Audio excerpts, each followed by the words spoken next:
नमस्कार, मैं doctor Neha Singh Ashapurna Ayurvedic fertility centre से मैं पिछले कई वर्षों से निसंतानता का सफल इलाज नेचुरल तरीके के द्वारा कर रही हूँ। आज की वीडियो में हम जानेंगे महिलाओं में बांझपन के क्या क्या कारण होते हैं। इन कारणों को अच्छी तरीके से समझने के लिए पहले हम जानेंगे कि महिलाओं में प्रेग्नेंट होने का नॉर्मल प्रोसेस क्या होता है। इसे हम इस तरह से समझेंगे, ये महिला का रिप्रोडक्टिव सिस्टम है। इसमें ये सर्विक्स है, ये बच्चेदानी यानी यूट्रस है, ये फैलोपियन ट्यूब यानी नले हैं और ये ओवेरी यानी अंडादानी है। आफ्टर इंटरकोर्स स्पर्म या बीज सर्विक्स से होते हुए ऊपर की तरफ ट्रेवल करता है और अंडेदानी से फैलोपियन ट्यूब के माध्यम से आगे की तरफ बढ़ता है। फैलोपियन ट्यूब में फर्टिलाइजेशन होता है और उसके बाद में बच्चेदानी में इम्प्लांटेशन होता है और उसके बाद में भ्रूण जो है ग्रो करता है। महिलाओं में बांझपन के मुख्य कारणों में से पहला है ओवेरियन यानी अंडादानी से संबंधित कारण, जो कि 40% होते हैं।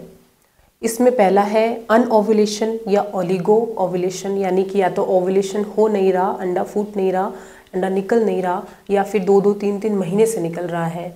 जैसे कि पीसीओडी में, पॉलीसिस्टिक ओवेरियन डिजीज़ में अंडा फूटता नहीं है, उसकी जगह पानी की छोटी छोटी सी गांठें बन जाती हैं। पीसीओडी पर हम एक अलग से सेपरेट वीडियो भी बनाएंगे। दूसरा होता है लो ओवेरियन रिजर्व, यानी कि अंडे जो है उनकी क्वालिटी और क्वांटिटी दोनों ही पुअर होती हैं। तो ये या तो बाई बर्थ हो सकता है या फिर आईवीएफ के दौरान ओवेरियन हाइपर स्टिमुलेशन की वजह से भी अंडों की जो काउंट है वो कम रह जाती है। इसका पता हम एएमएच हार्मोन के द्वारा लगाते हैं। तीसरा जो कारण है वो रहता है हार्मोनल इम्बैलेंस का। हार्मोनल इम्बैलेंस की वजह से भी ओव्यूलेशन जो है वो डिस्टर्ब होता है। और चौथा कारण रहता है ओवेरीज का एबनॉर्मल होना या हाइपोप्लास्टिक ओवेरी, छोटी छोटी सी ओवेरी होना, उनकी जो शेप है वो बहुत छोटी होना। इन सभी कारणों से ओव्यूलेशन जो नहीं हो पाता है या फिर कुछ समय से होता है। दूसरा ओवेरियन कारण रहता है ल्यूटियल फेज डिफेक्ट, यानी कि ल्यूटियल फेज डिफेक्ट में ओव्यूलेशन के बाद में प्रोजेस्टेरोन सपोर्ट नहीं मिलने की वजह से भी प्रेगनेंसी जो है वो नहीं हो पाती है। और तो ये है प्रोजेस्टेरोन की सपोर्ट की कमी की वजह से। तो इस तरह से हमने देखा कि अंडे का या तो ना बनना या अच्छी क्वालिटी का ना बनना या ओव्यूलेशन का ना होना, या फिर ओव्यूलेशन तो हो रहा है लेकिन बाद में प्रॉपर प्रोजेस्टेरोन का सपोर्ट नहीं मिलने की वजह से भी प्रेगनेंसी जो है वो कंसीव नहीं हो पाती है। ये सभी ओवेरियन कारण हैं। महिलाओं में बांझपन का दूसरा मुख्य कारण है ट्यूबल फैक्टर। ये 30% तक हो सकते हैं। ट्यूबल फैक्टर कौन कौन से हैं? Abnormal shape of tubes, tubes की जो शेप है वो एबनॉर्मल हो जिसकी वजह से उसका ओवरी से रिलेशन ठीक नहीं हो।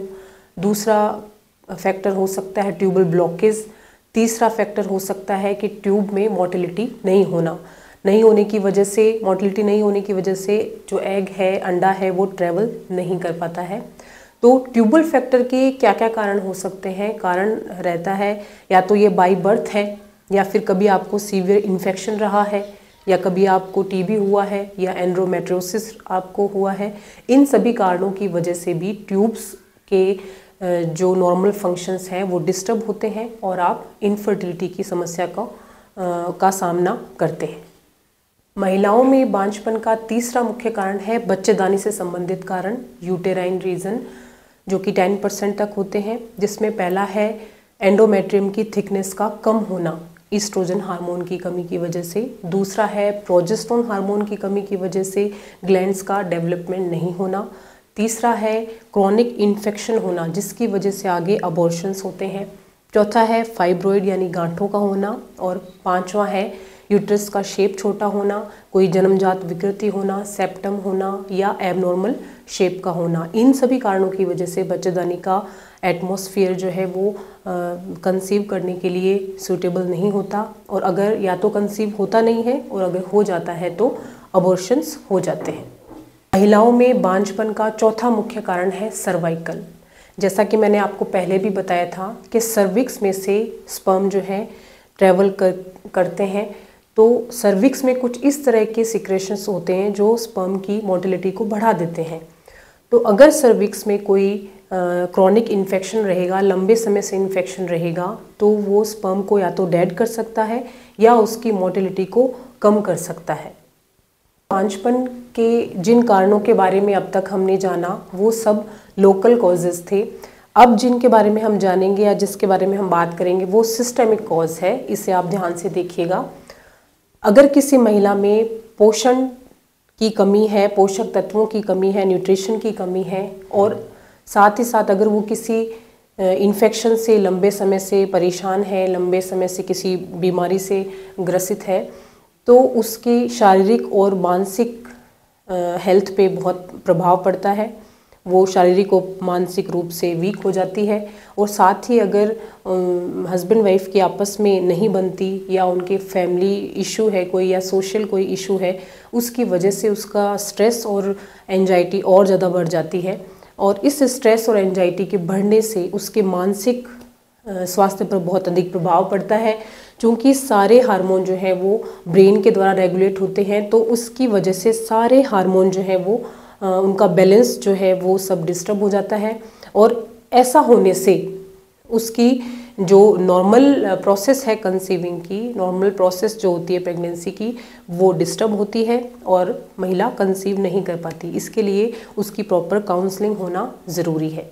और कोई भी इन्फेक्शन अगर आपको लंबे समय से है तो उसको ट्रीट करना भी बहुत ज़रूरी है। साथ ही अपने खाने में पोषक तत्वों का ध्यान देना ज़रूरी है कि आप जो भी खाना खा रहे हैं उसमें पोषक तत्वों की कमी ना हो। इस तरह से आपने जाना कि अगर महिला में कोई रोग है या कोई इन्फेक्शन है या उसमें पोषण की कमी है, न्यूट्रिशन की कमी है, या उसकी वजह से उसे कोई कमजोरी है, या फिर इसी सभी प्रोसेस में काम आने वाले हार्मोन्स जो है वो बैलेंस नहीं है, तो इन सभी कारणों की वजह से महिला जो है वो माँ नहीं बन पाती और बांझपन का शिकार होती है। अब तक के वीडियो में आपने जाना कि महिलाओं में बांझपन के क्या क्या कारण होते हैं। अब वीडियो के लास्ट में इम्पोर्टेंट सलाह ये है, पहली कि रोल ऑफ इन्फेक्शन को समझिए। कि इसे समझने के लिए मैं आपको बताती हूँ कि इन्फेक्शन वेजाइना के थ्रू जब सर्विक्स में जाता है तो स्पर्म बीज या शुक्राणु की मोटिलिटी को कम करता है, उन्हें डेड भी कर सकता है। वही इन्फेक्शन जब बच्चेदानी यानी यूट्रस में जाता है तो अबॉर्शन के चांसेस को बढ़ाता है। इन्फेक्शन जब फैलोपियन ट्यूब में जाता है तो अंडे की मोटिलिटी को कम करता है, फैलोपियन ट्यूब को ब्लॉक भी कर सकता है। वही इन्फेक्शन जब अंडादानी में जाता है तो अंडे की क्वालिटी को खराब करता है। इस तरह से आपने जाना कि इन्फेक्शन हर तरह से आपकी गर्भ धारण क्षमता को प्रभावित करता है, आपको कंसीव करने में प्रॉब्लम क्रिएट करता है। तो इन्फेक्शन से बचिए। इन्फेक्शन अगर आपको बार बार हो रहा है तो डॉक्टर को दिखाइए। अपनी पर्सनल हाइजीन को मेंटेन कीजिए, स्पेशली पीरियड्स के दौरान साफ सफाई का ध्यान रखिए। सैनिटरी पैड को आप हर 4 से 5 घंटे के अंदर चेंज कीजिए। अगर आपके आसपास कोई महिला अभी तक कपड़े का इस्तेमाल करती है तो उसे इसके बारे में जानकारी दीजिए कि उसे सैनिटरी नैपकिन का यूज़ करना चाहिए। ये आपकी नैतिक जिम्मेदारी भी है। और साथ ही साथ भरपूर मात्रा में पानी पीजिए। खाने में अपने पोषक तत्वों का, न्यूट्रिशंस का ध्यान रखिए। दूसरी इम्पॉर्टेंट सलाह ये है कि अगर आपको लगातार सफ़ेद पानी की समस्या रहती है, या आपको लगातार पेशाब में जलन रहती है, या आपके कमर के निचले हिस्से यानी पेड़ू के हिस्से में लगातार दर्द बना रहता है, या आपको कभी खराबी हुई है यानी अबॉर्शन हुआ है, तो आप इन चीज़ों को कभी भी हल्के में ना लें, नज़रअंदाज ना करें, डॉक्टर को दिखाएं और इसका सही ट्रीटमेंट लें। अबॉर्शन पे वैसे तो हम एक सेपरेट वीडियो बनाएंगे, लेकिन इससे होने वाले नुकसान को मैं आपको यहाँ पे शॉर्ट में बताऊंगी कि इससे क्या क्या नुकसान होते हैं। पहला, महिला के शरीर में हार्मोन्स जो हैं वो असंतुलित हो जाते हैं, हार्मोनल इम्बैलेंस हो जाता है। दूसरा, महिला की बच्चेदानी कमज़ोर हो जाती है। तीसरा, इन्फेक्शन जो है वो ज़्यादा बढ़ जाता है। चौथा, महिला के शरीर में बहुत ज़्यादा कमजोरी आ जाती है, खून की कमी भी हो सकती है। और पांचवा, महिला शारीरिक रूप से कमज़ोर होने के साथ साथ मानसिक रूप से भी कमज़ोर हो जाती है। अक्सर मैं देखती हूँ जिन भी महिलाओं को अबॉर्शन होते हैं या बार बार बच्चा खराब होता है तो वो मानसिक रूप से भी बहुत ज़्यादा बीमार हो जाती हैं, डिप्रेशन में चली जाती हैं। तो इससे बचने के लिए आपको क्या करना है, अगर आपको कभी एक बार खराबी हुई है तो दूसरी बार ये समस्या ना हो, उसके लिए दूसरा बच्चा लगने से पहले ही डॉक्टर को दिखाएं और किस वजह से खराबी हुई है उसका पूरा ट्रीटमेंट करवाएं, ताकि अब होने वाला बच्चा आपको जो बच्चा लगेगा वो खराब ना हो और आपको इस तरह के दर्द को बार बार ना सहना पड़े। क्योंकि हम देखते हैं कि जब भी किसी पेशेंट को खराबी होती है तो उनको दूसरा बच्चा भी खराब होने के चांसेस जो हैं वो ज़्यादा रहते हैं। और कई बार ऐसा होता है कि बार बार खराबी होने के बाद एक समय ऐसा आता है कि आपको बच्चा लगना ही बंद हो जाता है। तो इसे कभी भी हल्के में ना लें, इसका सही इलाज करवा के और बच्चा कीजिए ताकि आपको पूर्णतया स्वस्थ बच्चा मिले और इस दर्द से आपको बार बार ना गुजरना पड़े। Thank you.